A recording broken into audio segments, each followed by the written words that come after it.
Hello दोस्तों, नमस्कार। दोस्तों, आप सभी का हमारे यूट्यूब चैनल पर बहुत बहुत स्वागत है। दोस्तों, आप सभी को एक बहुत ही अहम बात बताने चल रहा हूं, आप इस पर गौर फरमाइएगा। दोस्तों, आप सभी जानते हैं कि ये जनवरी का महीना चल रहा है और जनवरी का जो वेतन है फरवरी माह में मिलता है। और जनवरी में जब तक हम अपना आयकर आगणन जमा नहीं कर देते हैं तब तक फरवरी माह का वेतन नहीं मिलता है। तो दोस्तों, आप ये जान लीजिए कि जनवरी माह में जैसे ही स्कूल खुलेगा आपको अपना आयकर आगणन भरना होगा। लेकिन दोस्तों, आपके लिए यह शॉकिंग न्यूज़ हो सकती है, हमारे लिए भी है और सबके लिए हो सकती है कि इस जो है फाइनेंशियल ईयर में अर्थात 1 अप्रैल 2021 से लेकर 31 मार्च 2022 तक आप किसी प्रकार की कोई भी सेविंग किए हों वो मान्य नहीं होगी। अर्थात अब आपको इनकम टैक्स देना ही पड़ेगा। सरकार ने ऐसा रूल बनाया है, ऐसा नियम बनाया है कि पिछली साल तक तो आप बच गए, लेकिन अब आप इस साल नहीं बच पाएंगे। अर्थात किसी प्रकार की कोई छूट नहीं है, आपको इनकम टैक्स पे करना होगा चाहे आप नए हों पुराने हों, कितने साल पहले से नौकरी कर रहे हों या अभी अभी आपकी नौकरी लगी हो। ये कोई भी बात मान्य नहीं होती है। आपकी ग्रास टोटल सैलरी पर इनकम टैक्स आपको पे करना होगा।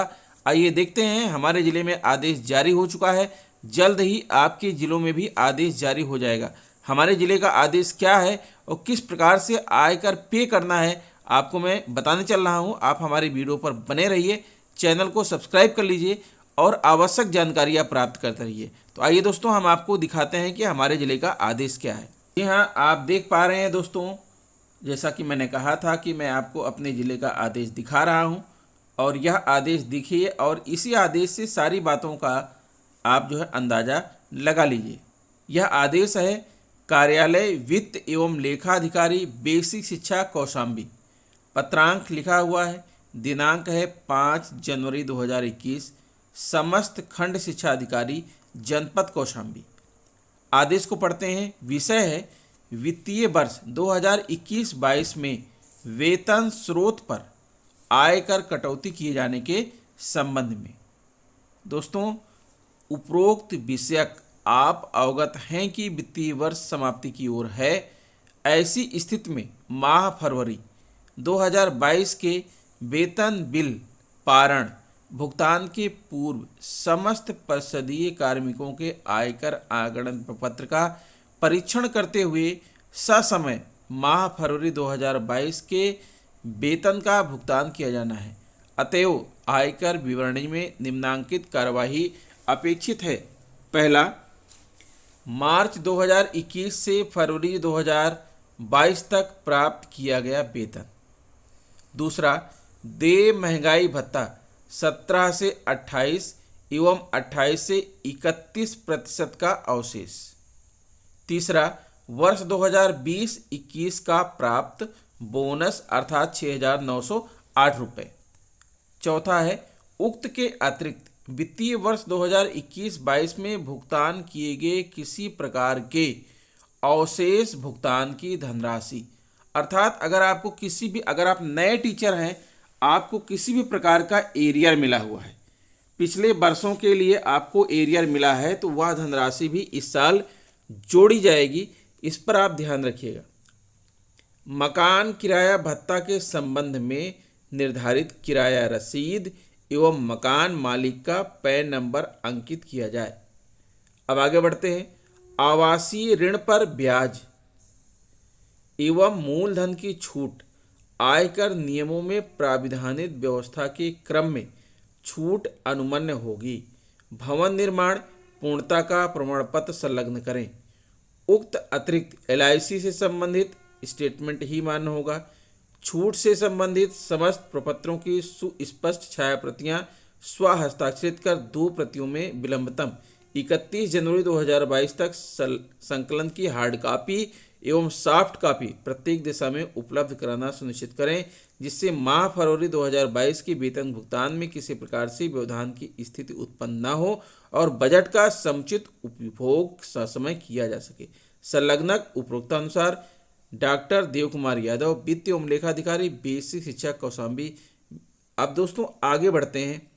ऊपर तो जो बातें बताई गई वो समझ में आ गई कि अर्थात ऊपर जो आदेश में कहा गया है, पिछले साल जैसी व्यवस्था थी वैसी ही व्यवस्था इस साल भी रहेगी। अर्थात अगर आप पिछले साल आयकर आगणन में नहीं आ रहे थे तो आप पुराने नियम को अपना सकते हैं, और इस साल अगर आपको लगता है कि आप नए नियम में फ़ायदेमंद हैं तो आप नए नियम को अपना सकते हैं, और अगर आपको लगता है कि आप पुराने नियम में फ़ायदा आपको हो रहा है तो आप पुराने नियम को अपना सकते हैं। ऐसी दोनों व्यवस्थाएं हैं। ऊपर के आदेश को पढ़कर ऐसा ही लगता है, लेकिन अब इसी के साथ जो संलग्नक है इसको हम लोग समझ लेते हैं। कार्यालय वित्त एवं लेखाधिकारी, बेसिक शिक्षा कौशाम्बी, नवीन आयकर आगणन प्रणाली, कर निर्धारण वर्ष 2022-23 और वित्तीय वर्ष है 2021-22। ठीक है दोस्तों, यहाँ पर आप देखिए ये जो टेबल बना हुआ है मार्च 2021 से लेकर के फरवरी 2022 तक का यहाँ पर बना हुआ है, क्योंकि मार्च का जो वेतन होता है हमें अप्रैल में मिलता है, जो कि अगले फाइनेंशियल ईयर में चला जाता है। यहाँ ये सारी टेबल तो ठीक है, लेकिन अब इसके साथ जो चार्ट संलग्न है यहाँ पर हमको ध्यान गौर करने की ज़रूरत है। यहाँ पर देखिए, यहाँ पर जो लिखा हुआ है कुल आय, कॉलम 8 का योग, ठीक है, हम यहाँ कुल आय लिख देंगे। घटाएं मकान किराया भत्ता, धारा 10E की कटौती अथवा भवन ऋण ब्याज भुगतान 24। यहाँ लिखा हुआ अमान्य, अर्थात ये नहीं माना जाएगा। नहीं माना जाएगा इसका मतलब ये कि नए नियम के अनुरूप यह जो टेबल बनी है यह नए नियम को फॉलो करते हुए बनी है। घटाएं मानक कटौती 50,000, अमान्य, अर्थात यह भी नहीं माना जाएगा। तो ये नहीं माना जाएगा। अगर आप नया नियम अपनाते हैं तब नहीं माना जाएगा, अगर आप पुराने नियम के अनुसार चलते हैं तब तो यह मान्य होगी। तो इसका मतलब ये कि जो संलग्नक है ये नए नियम के अनुसार यहाँ पर अटैच किया गया है। आगे देख लेते हैं। शेष आय, अन्य आय, सकल आय, ठीक है। धारा 80C अमान्य है, विकलांग छूट अमान्य है, अन्य छूट 80D, 80DD, 80DB, 80C जितने भी हैं सब अमान्य हैं। तो अब यहाँ पर कर की जो टेबल बनी हुई है टैक्स वो भी देख लीजिए।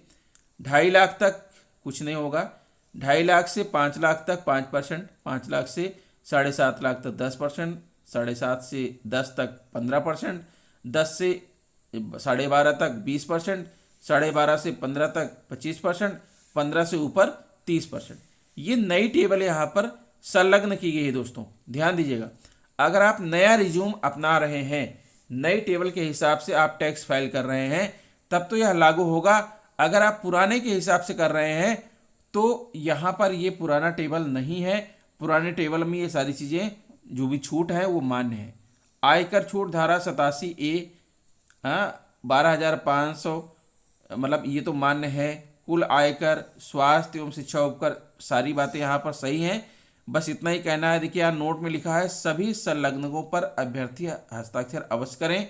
10E एवं मकान किराया भत्ता छूट दे नहीं है, अर्थात ये जो नई टेबल है इसके अकॉर्डिंग ऐसा दे नहीं है। लेकिन इसके बाद दूसरा पेज जो पुराने टेबल का है वह यहाँ पर जोड़ा नहीं गया है, जबकि ऊपर वित्त एवं लेखाधिकारी का जो आदेश है उसमें साफ साफ है कि वो सारी छूट मान्य है जो आप पिछले साल ले सकते थे, अर्थात इस साल भी आप उसे ले सकते हैं। यानी इस साल कोई ऐसी व्यवस्था नहीं हुई है कि आपकी पुरानी छूट को अमान्य कर दिया गया है। लेकिन यहाँ पर जो संलग्नक लगा हुआ है ये नई टेबल के हिसाब से लगा हुआ है, पुरानी टेबल इसमें कहीं भी दिख नहीं रही है। तो दोस्तों आप यहाँ पर कंफ्यूज मत होइए। जहाँ तक मेरा सोचना है और जहाँ पर वित्त एवं लेखाधिकारी का सोचना है, वित्त एवं लेखाधिकारी ने जो ऊपर आदेश में लिखा है वो बिल्कुल सही लिखा हुआ है।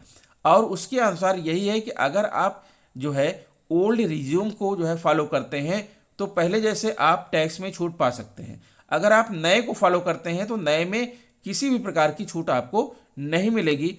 ऐसा ही नियम अभी तक है, इसमें कोई संशोधन नहीं हुआ है। तो दोस्तों आपको किसी प्रकार से कंफ्यूज होने की आवश्यकता नहीं है। अगर आप पुराने पैटर्न को अपना रहे हैं तो उसी को अपनाते हुए अपना आयकर आगणन भरिए और जमा करिए, आपको वो सारी छूट मिलेंगी। तो दोस्तों आशा करता हूँ कि वीडियो आपको अच्छी लगी होगी और आपके लिए उपयोगी सिद्ध होगी। मिलता हूँ आपसे नेक्स्ट वीडियो में कुछ नई जानकारी लेकर, तब तक के लिए नमस्कार।